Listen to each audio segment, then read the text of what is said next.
미리 예고해드린 대로 곧바로 한동훈 전 국민의힘 대표를 만나보도록 하겠습니다. 한동훈 전 국민의힘 대표입니다. 안녕하세요. 안녕하세요. 오랜만입니다. 오랜만입니다. 잘 지냈어요? 예, 잘 지내고 있습니다. 거제도 갔다가 어제 올라왔죠? 예, 어제 왔습니다. 예. 근데 어제 올라오자마자 오늘 또 일이 하나 있어요, 대표님. 저기 오늘 저 10시에 저 법원에서 나오라고 중앙에서 이 저 내란 특검에서 공판전 증인 신문인가요? 예, 그거 오늘 두 번째 소환이잖아요. 오전 10시라고 알고 있는데 지금 7시 반입니다. 인터뷰 끝나면 8시 좀 넘을 건데 끝나면 갑니까, 서초동? 제가 이렇게 말씀드릴게요. 저는 보수가 배출한 대통령이 한 계엄이지만 계엄을 막아서 대한민국을 지키려고 노력했습니다. 예. 그리고 그 과정에서 알고 있는 것을 모두 말했죠. 지금 민주당 특검은 진실 규명보다는 이참에 보수를 분열하게 하겠다는 정치적 목적을 우선하고 있다고 저는 생각해요. 저는 정치 특검의 보수 분열 의도에 말려들지 않을 생각입니다. 그래서 보수를 지켜야 하는 임무를 다하겠습니다. 이렇게 말씀드리고도 싶어요. 특검이 이제 뭐 매번 폐문부제 이런 폐문부제 식의 언플하잖아요. 폐문부제 소환장을 집에 보냈는데 문이 닫혀 있어서 소환장을 전달하지 못했다. 근데 김앵커님 증인신문 해도 폐문부제 나올 겁니다. 항상 그걸 기다리고 있지는 않잖아요. 낮에 없으니까. 게다가 저는 거제에서 지내고 있다고 다 공개된 상태인데 집에 없는 거 알면서 저런 언플을 왜 하는지 모르겠어요.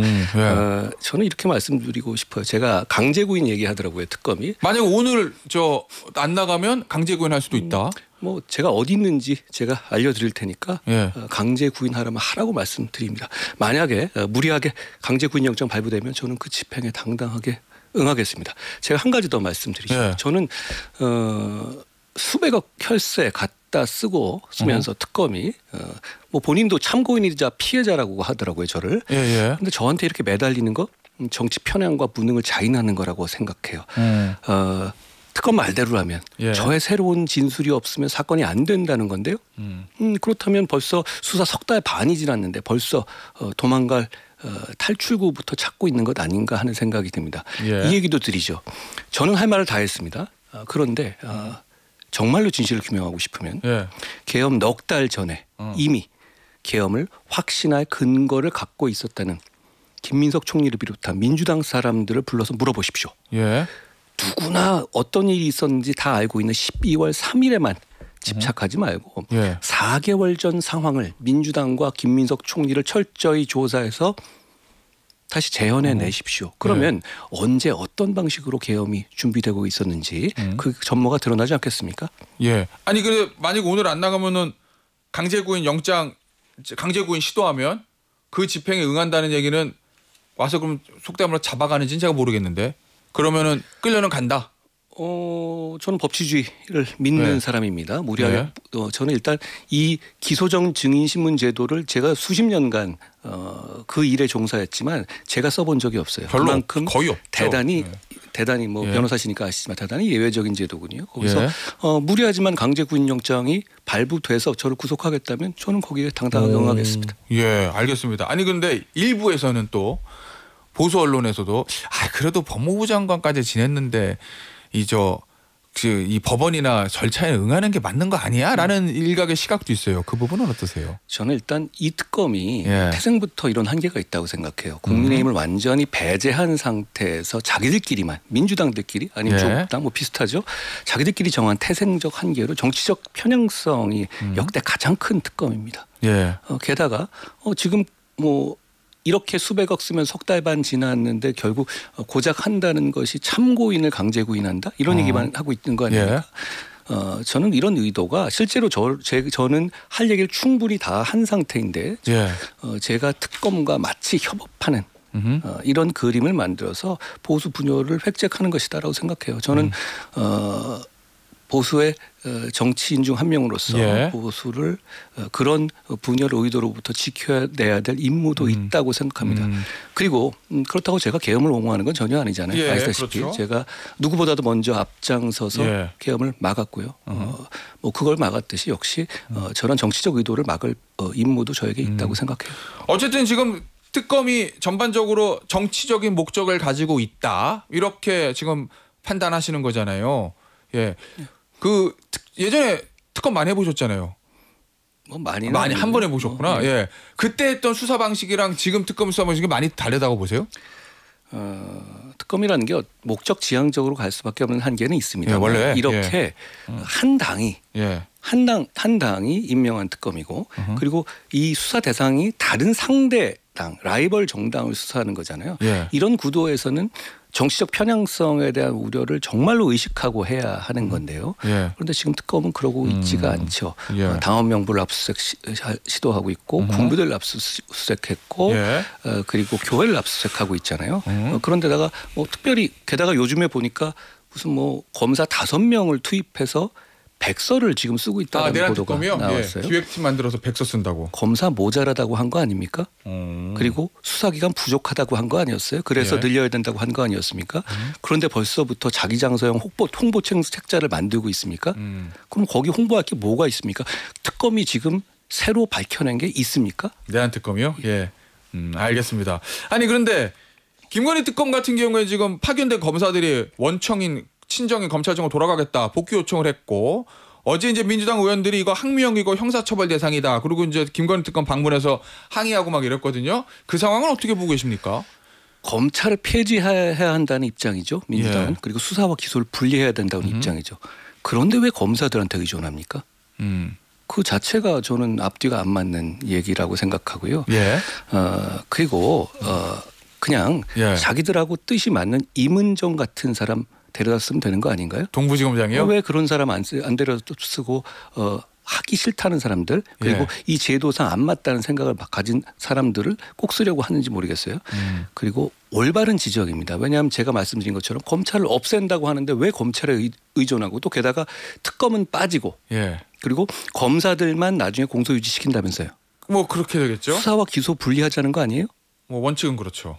근데 그거를 정반대되죠. 이거 왜 이렇게 검사만 공소유지하게 놔두는지 아십니까? 모르죠 저는. 특검은 변호사 업무를 계속하고 싶어서 그러는 겁니다. 오 그래요? 특검이 재판이 계속되기 때문에 예. 특검은 자기 그걸 가지고 있으면 자기 이걸로 특검 과정에서 얻은 정치적인 명성을 이용해서 수임을 못 하겠죠. 변호사 못하고 계속 특검 역할을 해야 되니까. 그렇죠. 월급은 예. 받겠지만. 그러니까 여기서 자기들은 빠져나가게 해달라 이겁니다. 이거 맞습니까? 그러니까 지금 검사들한테 수사도 하고 공소유지도 해라. 자기들은 그냥 명성만 가져가겠다 이런 얘기죠. 실제로 검찰 내부 동요가 많습니까? 이 부분 때문에? 뭐 제가 그건 아는 바는 없는데요. 이건 예. 지적하고 싶어요. 그런 올바른 지적하는 게 항명입니까? 그럼 민주당은 예. 박정훈 대령한테 항명 얘기 나왔을 때 왜 그렇게 길길이 날뛰었습니까? 알겠습니다. 아니 최근에 지금 거제도에 한 일주일 거의 열흘 가까이 한 있었잖아요. 열흘 정도 있었어요. 예. 근데 그 와중에도 매일 페이스북 메시지로 이재명 정부에 대한 강한 저격을 좀 하시던데 뭐 친한계 의원들도 많이 그렇게 하고 있고 특히 이제 이재명 대통령 사법제도 관련된 거에 대한 비판이 좀 연일 이어지고 있거든요. 거기에 그렇게 집중하고 있는 이유는 뭐예요? 제가 지금 어떻게 보면 정치의 중심에서 좀 벗어나서 정치적 공백기를 갖고 있는 상황이잖아요. 예. 그렇지만 지금 비판하지 않으면 막을 수 없고 막을 수 없더라도 설령 비판의 기록을 남겨둬야 나중에 다시 정상화할 수 있기 때문입니다. 예. 지금 이루어지고 있는 이재명 대통령을 구하기 위한 사법제도 파괴 이거는 저는 정말 경악할 수준이라고 생각해요. 모든 걸 부숴버리겠다는 거거든요. 예. 이거는 이재명 천동설이라고 불러도 될 만큼 모든 이유가 다 이재명 대통령을 범죄 수사와 재판으로부터 구하기 위한 목적에 초점이 맞춰져 있습니다. 이재명 대통령 유죄 판결 막기 위해서 민주당 정권은 첫째로 대법원장 숙청하려고 하고 있죠. 그리고 둘째로 대법관 수를 증원하려고 하고 있습니다. 예. 나중 재판을 생각하는 거겠죠. 세 번째로 헌법재판소에다가 재판소원 만들어서 4심제 만들려고 하고 있죠. 예. 대법원에서 유죄 판결을 하더라도 그거 뒤집겠다는 얘기입니다. 그리고 네 번째로 배임죄, 직권남용죄 같은 이재명 대통령이 걸려있는 죄 자체를 없애버리려고 하고 있습니다. 예. 다섯 번째로는 법무장관 시켜서 검찰에게 공소 취소하라고 공소 취소? 압박하고 있습니다. 예. 마지막으로는 이화영 등 예. 공범들이 입막으려고 이화영 수사 공격하고 이화영 사면 주려고 이미 정지 작업하고 있죠.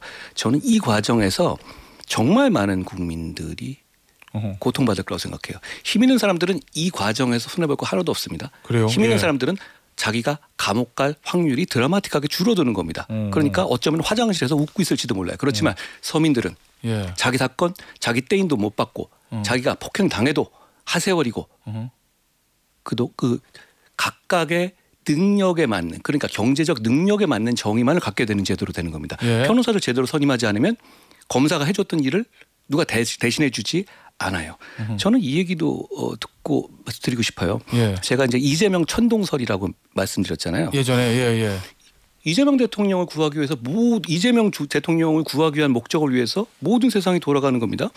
배임죄 폐지를 무슨 뭐 기업 얘기하고 있지 않습니까? 기업의 뭐 수건이라고 얘기하고 있는데. 재계에서도 예전부터 얘기해 오긴 했잖아요. 자, 근데 민주당은 대표적인 반기업 정당 아니에요? 왜 갑자기 안 하던 짓 할까요?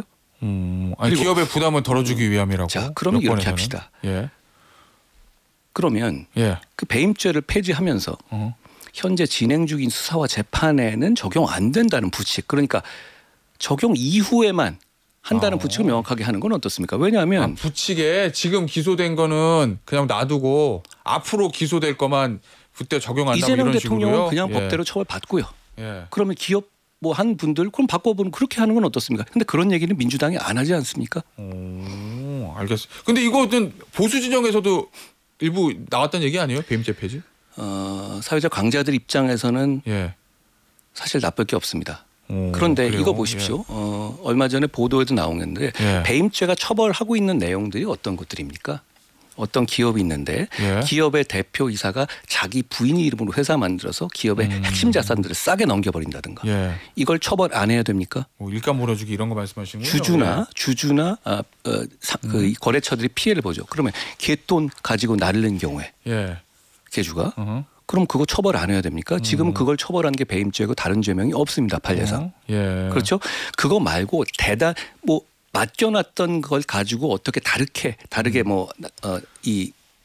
유용한다든가 이런 부분에서 횡령이라는 물건 그러니까 실질적으로 물건을 가져간다는 법리가 적용되지 않는 범위는 다 배임죄로 처벌하거든요. 이걸로 인해 가지고 강자들은 마음 발 뻗고 잘지 모르겠지만 정말 서민들은 고통받게 될 겁니다. 예, 알겠습니다. 아니 근데 하나 더 볼게요. 최근에 이제 대통령이 엊그젠가요? 지시한 내용이 있는데 이거 검찰이 1심 무죄 나온 거 기계적으로 항소해서 2심 3심까지 가면 피고인들은 최종적으로 무죄 받아도 너무 고통스럽다. 근데 실제로 저도 변호사 할 때 하면서 보면 그런 거 많이 느끼거든요. 뭐 이런 거를 1심 무죄 나왔으면 그냥 끝내지. 자꾸 항소해가지고 그럼 피고인들 계속 변호사비 들어가고 힘들잖아요. 그 부분 개선하라고 하는 거예요. 여기에 대해서도 강하게 비판하셨던데 그건 왜 그러는 거예요? 앵커님 근데 역으로 1심이 잘못된 것을 2심이나 3심에서 바꿔본 적 없으세요? 아니 바꿔본 적도 있긴 있는데. 그렇죠. 그러면 2심이나 3심의 역할은 분명히 있는 것이죠. 저는 역시 이것도 이재명 천동설이라고 생각해요. 민주당 정권은 천동설처럼 모든 세상이 이재명 대통령 중심으로 도는 시스템으로 바꾸려고 하고 있어요. 자기가 무죄 나면 1심으로 끝내고 유죄 나면 재판소원 도입해서 지금 4심 하자고 하지 않고 있습니까? 그러면 한 가지만 해야죠. 지금 재판소원까지 도입해서 4심까지 가자고 하고 있잖아요. 그럼 그건 어떻게 된 겁니까? 그리고 또 하나. 이재명 대통령은 1심에서 선거법에서 집행유예 실형 나왔었잖아요. 그럼 그걸로 끝냈어야죠. 본인은. 그런데 지금 2심 3심에서 3심에서 대법원이 전원합의체로 유죄 취지로 파기환송까지도 한 것까지도 대법원장 축출하자고 하면서 뒤집으려고 하고 있지 않습니까?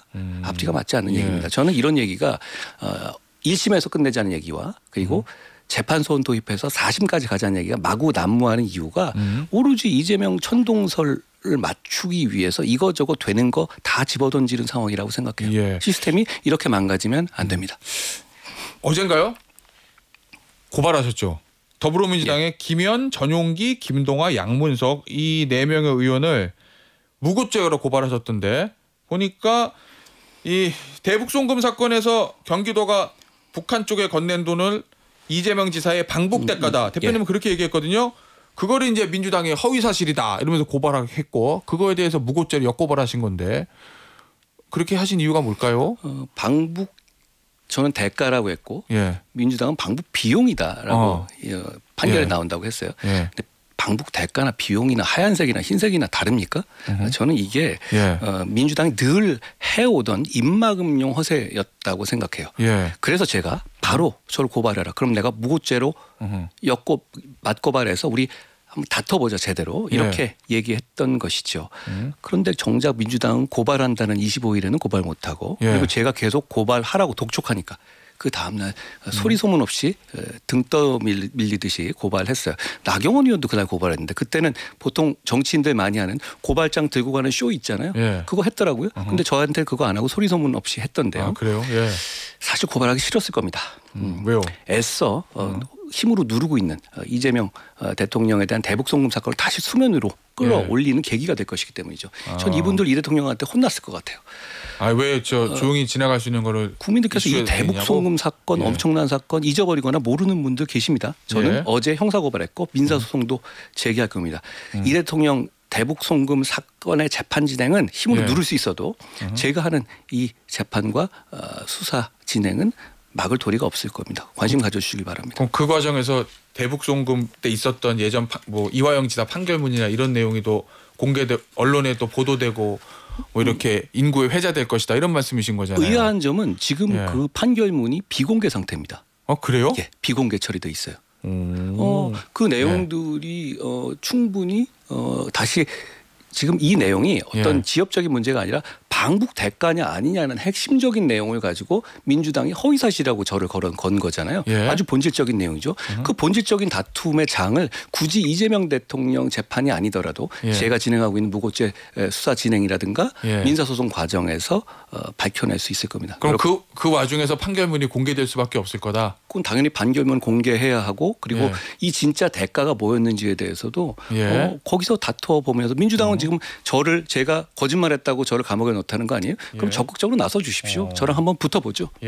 대표님 혹시 이런 부담은 없으세요? 왜냐하면은 어쨌든 지금 이재명 대통령의 지지율이 높고 그리고 어쨌든 지난 대선에서 사법 리스크가 있는 걸 국민들이 다 알았는데 당선을 시켰어요.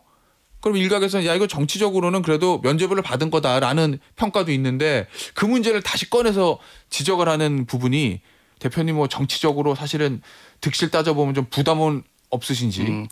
정치인이 정치적 득실을 따져야 될 장면도 있는데요. 이렇게 명확한 때는 저는 정치적 득실 따지지 않습니다. 그리고 말씀하셨다시피 과반이 넘는 분들은 그런 이유로 이재명 대통령을 반대하지 않았습니까? 그러면 정치적으로 선거에서 표를 많이 받았다는 것이 명백한 범죄를 면제시켜주지는 않습니다. 그게 자유민주주의입니다. 알겠습니다. 그리고 하나 더. 이 당에서도 지금 이 얘기 계속하고 있거든요. 그러니까 당 지도부에 그냥 맡겨둘만 해도 될 만도 한데 본인이 직접 등판하는 거는 뭐 사법제도에 대해서 본인이 제일 잘 알긴 하겠지만 당 지도부가 예를 들어 이재명 대통령의 문제를 지적하는 게 대중들에게 잘 먹히지 않는다. 이렇게 판단하고 계신 거예요? 지금 이렇게 시스템이 검찰도 없어지잖아요. 자, 이런 시스템이 망가지면 정말로 국민들이 고통받게 될 겁니다. 이럴 때는 누구라도 나서야 됩니다. 누구라고? 가장 효율적으로 지적할 수 있는 사람이 있다면 제가 아니라 누구라도 나서야 하고 이건 여러 명이 말씀드려서 정말로 절박한 문제라는 점을 국민들께 설명드려야 한다고 생각해요. 알겠습니다. 이거 좀 보죠. 국민의힘의 진종우 의원이 민주당 서울시당이 내년 서울시장 경선에서 종교단체를 동원했다는 의혹 이걸 제기했습니다. 김민석 총리 측은 아니다. 허무맹랑한 우리는 상관없다 이렇게 얘기를 한 상황이고 일단 민주당은 빠르게 내부 조치에 들어간 상황인데 당원 명부 압수수색하라고 자 이렇게 지적을 하셨어요.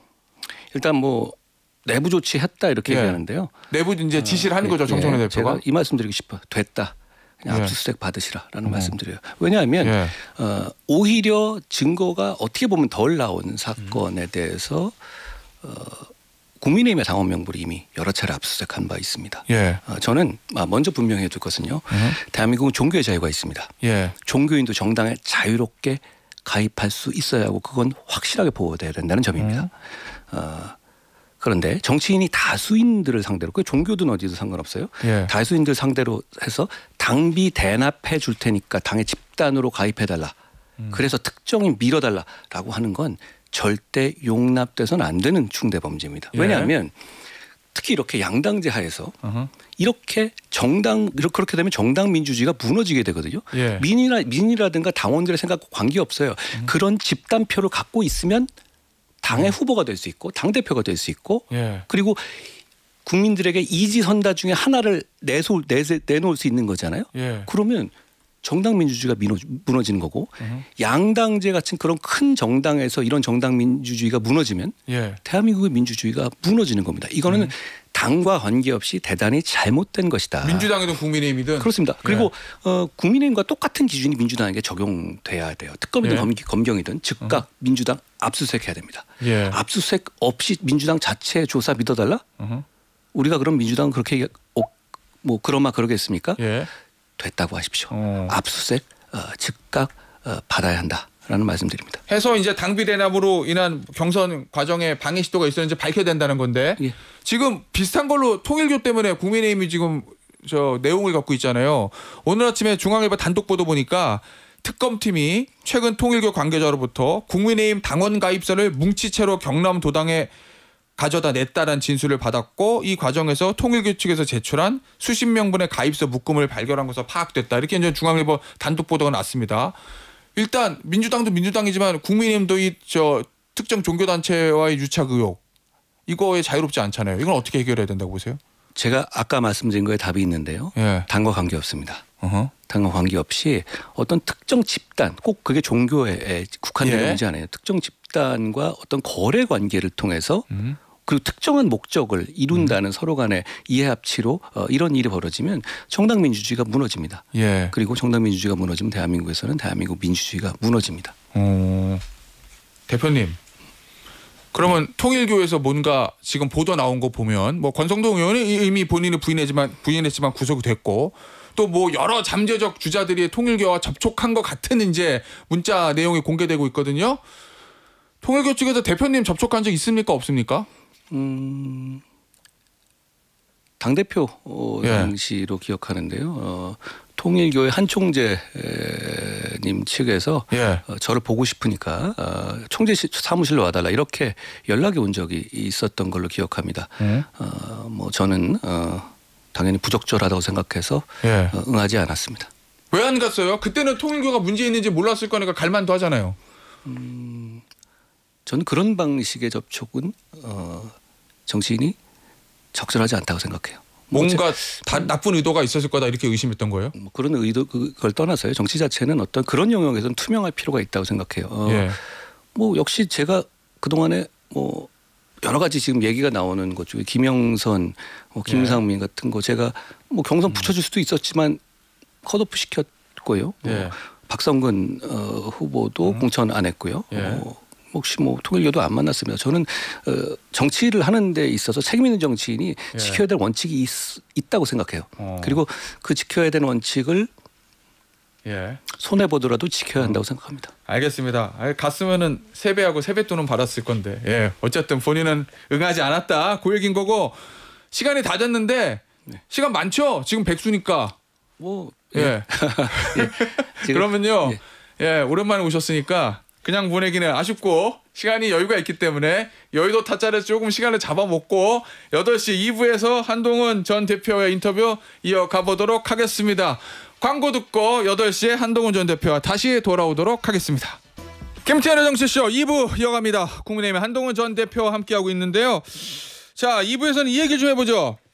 거주도 다녀왔잖아요. 예. 이제 끝났어요. 또 해요? 뭐 제가 민심 경청 로드다 뭐 이렇게 이름 붙여서 하는데요. 제가 중앙 정치에서 약간 비껴 있는 시기잖아요. 예. 그 시기를 해서 뭐 할까 생각하다가 전국 지역을 좀 돌아보려고 해요. 한 열흘씩 그 지역에서 지내면서 많은 말씀을 좀 경청해 보려고 합니다. 그 첫 번째고요. 거제 갔다 거제 주변에서 이제 통영, 진주, 예. 고성, 예. 마산, 창원 등을 다녔는데요. 이제 계속 다른 곳으로 계속 해보려고 합니다. 예. 계속 할 거예요? 가보니까 어떻던가요? 소득이 좀 있었어요? 말씀을 듣는 게 잘 정치인이요. 자기 말 하는 걸 좋아하잖아요. 예. 저도 좀 그렇게 됐는데요. 그런데 말 듣는 게 정말 중요하다고 느꼈고요. 그게 그걸 이제 한두 번 해보니까 계속 제가 지금 이제 콘텐츠도 지금 유튜브 같은 데 내는데 주로 듣거든요. 듣는 게 필요한 것 같아요. 지금은 정치인이 국민 가르칠 때가 아니라 국민한테 정치인이 배울 때라고 생각해요. 특히 뭐 여러 소득은 있었습니까? 들어보니까 깜짝 놀란 얘기들. 제가 거제 일례로요. 많은 분 한 30여 분 팀을 만났는데요. 열흘 동안에 거제 조선소에서 비정규직으로 일하는 30대 청년 노동자분과 식사를 하면서 오래 얘기를 나눴어요. 근데 그분이 해주신 말씀 중에 제가 확 정신이 드는 말이 있었는데요. 왜 정치인들이 얘기하는 청년에는 2030이라 말한 청년에는 대학을 나오거나 대학 가려고 하거나 아니면 대학을 졸업하고 나서 취업에 곤란을 겪고 이런 화이트 칼라 청년들만 있냐. 소위 말하는 엘리트 청년. 엘리트까지는 아니더라도 어쨌든 화이트 칼라 트랙으로 가려는 청년들만 있냐. 그런데 청년 중에는 나 같은 청년들 그러니까 생산직에서 일하면서 블루 칼라로 일하고 거기서 인생을 찾는 청년들도 대단히 많다. 그런데 정치인들이 말하는 정치 담론에는 화이트 칼라 청년밖에 없는 것 같다 이런 말씀을 해주셨는데 제가 정말 공감했고 그 얘기를 또 들어보니까 우리가 정치가 타겟으로 해서 타겟이라기보다는 어떤 대상으로 해서 좀 잘해드리려고 하는 그 대상에서 이 부분들이 소외되어 있는 부분이 너무 많더라고요. 그리고 부분들이 참 인상 깊었고요. 그리고 또 제가 진주에서 폐기물 업을 하고 있는 30대 청년분하고 차를 같이 타고 이동하면서 트럭을 타면서 폐기물 트럭을 같이 타고 다니면서 말씀을 많이 나눴는데요. 그분 말씀은 자기 주변엔 다 떠났다. 자기만 남은 거고. 그러니까 진주나 이런 곳에서 일할 자리는 뭐 이렇게 자기처럼 이런 활로를 폐기물업 같은 걸 활로를 찾지 않으면 없다. 자기 주변은 다 갔는데 진주가 너무너무 살기 좋은데 일자리가 조금만 늘어나도 달라진다라는 말씀을 이건 늘 들을 수 있는 말이잖아요. 그런데 그거를 30대 진주에서 크고 자라서 폐기물업을 직접 하면서 큰 트럭을 몰고 다니신 그분에게 들으니까 이게 진짜 심각하다는 생각을 들었어요. 자, 그런데 국민의힘 일각에서 야, 지금 당이 이렇게 위기야. 우리는 장외투쟁하고 필리버스터하고 이렇게 이재명 정부와 싸우는데 너는 한가하게 지방 가서 뭐 돌아다니고 치킨 배달하고 그렇게 한가롭게 있냐라고 비판하거나 지적하는 시각도 있거든요. 그 부분은 어떠세요? 아까 우리가 일부에서 계속 말씀 나눴지만 지금 제가 굉장히 아주 강력하고 집요하게 싸우고 있지 않습니까? 직접 무고죄 고발도 하고요. 그리고 이재명 대통령의 문제에 대해서 제가 대단히 강력하게 싸우고 있다고 생각해요. 이건 병행해야 되는 것이고요. 그리고 또 하나 이 말씀을 드리고 싶어요. 제 민심 경청로도는 일회성이 아니라 계속 될 겁니다. 그리고 정치인이 민심을 경청하는 건 언제라도 한가하지 않습니다. 그건 해야 하는 것이고요. 우리가 투쟁해서 가고자 하는 세상이 뭡니까? 그런 민심을 경청해서 반영해서 정책을 만드는 것 아니겠어요? 그냥 반대하고 싸우는 것만으로는 국민들께서 저희를 믿어주시지 않을 겁니다.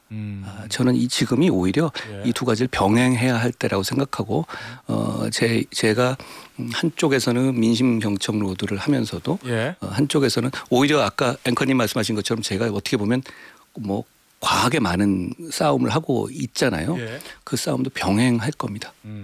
또 하나는 그런 지적도 있어요. 야, 이거 무슨 뭐 보여주기 하는 거 아니냐. 뭐 내려가서 뭐 치킨 배달하는 거 뭐 사진 뭐 이렇게 풀하고 뭐 괜히 뭐 서민 체험 몇 번 하다가 끝나는 거 아니냐.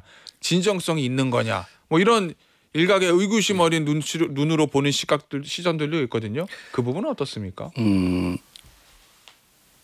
제가 이제 진주에서 폐기물하는 30대 청년, 거제 노동대 비정규직 노동자, 그리고 거제 조선소의 임원, 그리고 거제 조선소에서 고졸로 들어온 10년차 사원들, 그리고 고성 카페 사장 부분들, 고성 펜션업 사장님, 창원 지역의 스타트업 청년들, 많이 만났어요. 통영 배드민턴 동호회원들, 진주에 음식점 하시는 분들, 진주 치킨 체인 영세업자들, 경상대학교 학생들, 치킨 아르바이트생들, 거래 포로수용소에서 간이 카페 사장님들, 거제 김영삼 생가 앞에서 멸치 파시는 분들하고 대단히 많이 만났어요. 그런데 정말 많이 만나려고 합니다. 보통 정치인들 오면 저도 당대표를 해보고 장관도 해봤지만 잠깐 한두 시간씩 이렇게 보고 가거든요. 그런데 저는 거제에다가 숙소를 정하고 주변을 한 열흘 정도 다녔습니다. 이렇게 정치인들이 잘 안 하죠. 그런데 저는 이게 대단히 의미 있고 중요하다고 생각합니다. 그리고 이 민심 경청 로드는 뭐 일회성이 아니라 계속될 것입니다. 아까 치킨 말씀하셨는데 그거는 사실 그런 거였어요. 영세 치킨 업자분과 한 저녁 나절을 같이 보내면서 같이 이제 뭐 서빙도 같이 보고 그랬어요. 그러면서 여러 가지 말씀을 들었는데 그 과정에서 사장님께서 배달 가는데 한번 같이 가보지 않겠냐 제의해 주셔서 같이 가보자. 같이 제의했던 것이고요.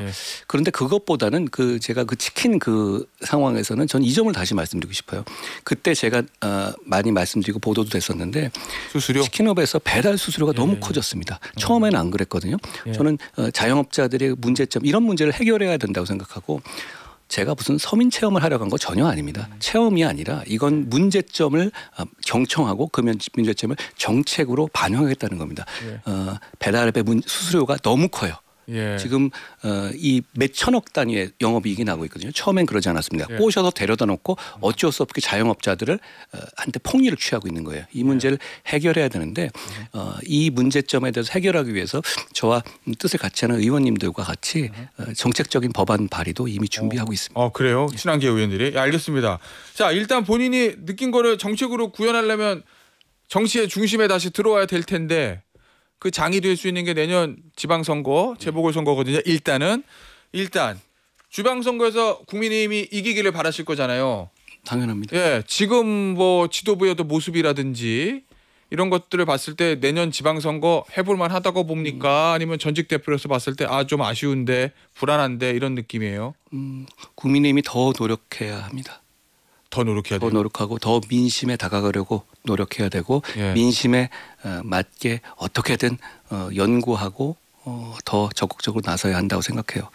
저는 지금 민주당이 극단적으로 폭주하고 있는 상황이기 때문에 국민의 입장에서는 뭐라도 해야 되는 상황입니다. 그렇기 때문에 어떤 방식이 절대 안 된다. 장애 투쟁은 절대 안 된다. 저는 그렇지는 않다고 생각해요.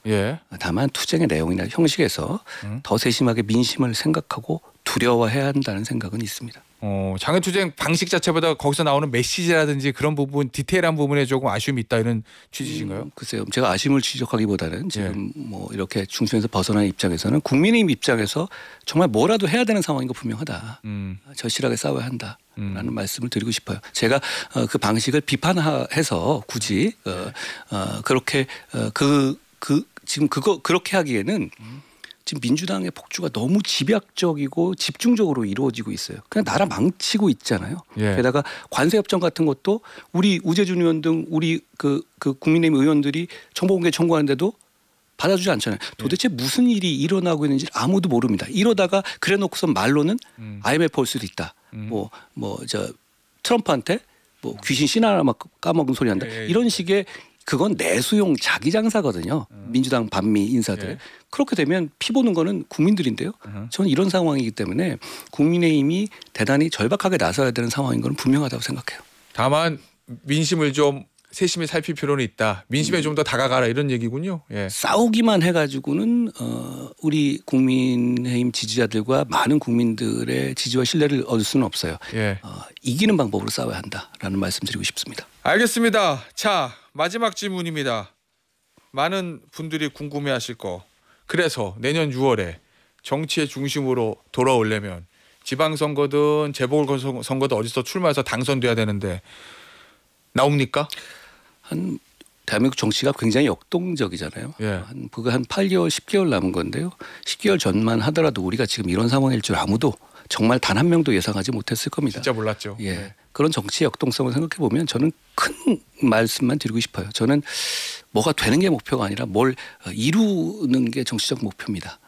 그 과정에서 뭐가 돼야 되기도 하겠죠. 그런데 그게 지금 이렇게 많이 남아있고 정치의 역동성이 큰 상황에서는 뭐가 뭐다 이렇게 구체적으로 미리 생각할 필요는 없다고 생각합니다. 실제로도 그러지 않고 있습니다. 알겠습니다. 오늘 한동훈 국민의힘 전 대표의 인터뷰는요. 여기서 마무리하도록 하겠습니다. 한동훈 국민의힘 전 대표였습니다. 감사합니다. 고맙습니다.